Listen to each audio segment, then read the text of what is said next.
UP के आगरा के GIC मैदान में लोक माता अहिल्याबाई होलकर जन्म त्रिशताब्दी वर्ष स्मृति अभियान 2025 के तहत एक संगोष्ठी का आयोजन हुआ। इस अवसर पर उपराष्ट्रपति जगदीप धनखड़ बतौर चीफ गेस्ट के तौर पर शामिल हुए, जबकि सीएम योगी, उप मुख्यमंत्री ब्रजेश पाठक के साथ कई दिग्गजों ने शिरकत की। सीएम योगी ने अहिल्याबाई के सुशासन के प्रयासों को आज के भारत के लिए प्रेरणादायक बताया। उन्होंने कहा कि आज का भारत बदल रहा है। ये नया भारत न किसी को छेड़ता है न बख्शता है। ऑपरेशन सिंदूर इसका जीवंत उदाहरण है, जिसने दुश्मनों को जवाब दिया। सर्जिकल स्ट्राइक करता है, भारतीय सेना जब आज एयर स्ट्राइक करती है और जब पहलगांव के बाद पाकिस्तान आतंकवादियों को पालता है और भारत घुस करके मारता है, प्रधानमंत्री मोदी जी के मार्गदर्शन और नेतृत्व में जब भारत के बहादुर जवानों ने ऑपरेशन सिंदूर के माध्यम से पाकिस्तान के एयर डिफेंस सिस्टम को नष्ट करके उसके एयरपोर्ट को तहस-नहस करके दुश्मन को झुकने के लिए मजबूर कर दिया था, ये लोक माता को विराट व्यक्तित्व और कृतित्व है जो 300 वर्ष पहले उन्होंने अपने साम्राज्य के माध्यम से आत्मरक्षा और सुरक्षा के गुण हम सबको सिखाए थे।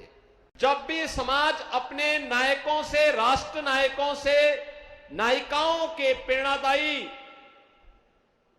व्यक्तित्व और कृतित्व से प्रेरणा प्राप्त करके अपनी आगे की कार्य योजना बनाता है, एक प्रेरणा और प्रकाश प्राप्त करता है, तो दुनिया की कोई बाधा, दुनिया का कोई बैरियर उसके मार्ग में बाधा और बैरियर नहीं बन सकती है। और यह लोक माता का वह विराट व्यक्तित्व और कृतित्व दिखाता है। उन्होंने जो कुछ भी उस कालखंड में किया, महिला सशक्तिकरण करने के लिए, हस्तशिल्पी और कारीगरों के लिए, अन्नदाता किसानों के लिए, युवा शक्ति के लिए, सुरक्षा के लिए और भारत की विरासत को बचाने के लिए वे अविस्मरणीय है। सीएम योगी ने लोक माता अहिल्याबाई होलकर को धर्म, न्याय और राष्ट्र धर्म का प्रतीक बताते हुए उनके योगदान को याद किया। उन्होंने कहा कि अहिल्याबाई ने राजकोष का एक भी पैसा खर्च नहीं किया। उन्होंने अपने निजी धन से तीर्थस्थलों का पुनरुद्धार किया। माता के द्वारा वे महारानी एक मालवा साम्राज्य की थी, जिसका क्षेत्रफल मध्य प्रदेश और महाराष्ट्र के कुछ अंचलों में था। लेकिन मालवा साम्राज्य के बाहर अखिल भारतीय दृष्टि डाल करके उन्होंने भारत के विरासत के लिए, भारत की सांस्कृतिक विरासत की वास्तविक पहचान करने के लिए मुगल कालखंड में भारत की अस्मिता और अस्तित्व के प्रतीक, आस्था के प्रतीक, जिन पवित्र मंदिरों को विदेशी आक्रांताओं ने नष्ट भ्रष्ट कर दिया था, उनकी पुनर्स्थापना का कार्य करने की जो महती कार्य आज से 250 वर्ष पहले किया था, उसके प्रति कृतज्ञता ज्ञापित करने का समारोह है। भारत की विरासत को बचाने के लिए जो कार्य उन्होंने किया, इसमें राजकोष का पैसा नहीं खर्च किया।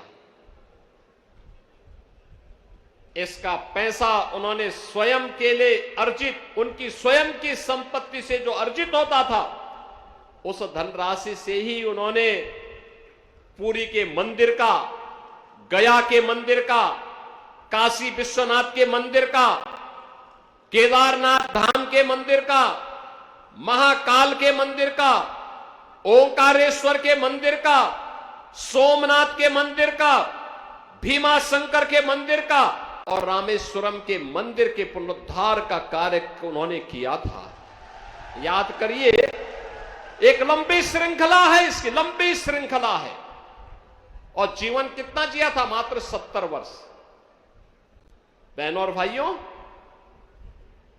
यही तो लोक माता का विराट व्यक्तित्व और कृतित्व है जो हम सबको आज एक नई प्रेरणा और प्रकाश प्रदान कर रहा है।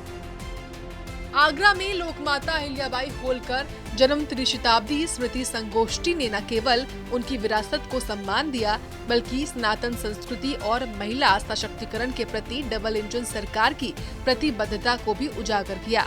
मुख्यमंत्री के संबोधन ने अहिल्याबाई के आदर्शों को आज के बदलते भारत से जोड़ा, जो दुश्मनों को जवाब देने और विकास के नए कीर्तिमान स्थापित करने में सक्षम है। ब्यूरो रिपोर्ट, सूर्या समाचार।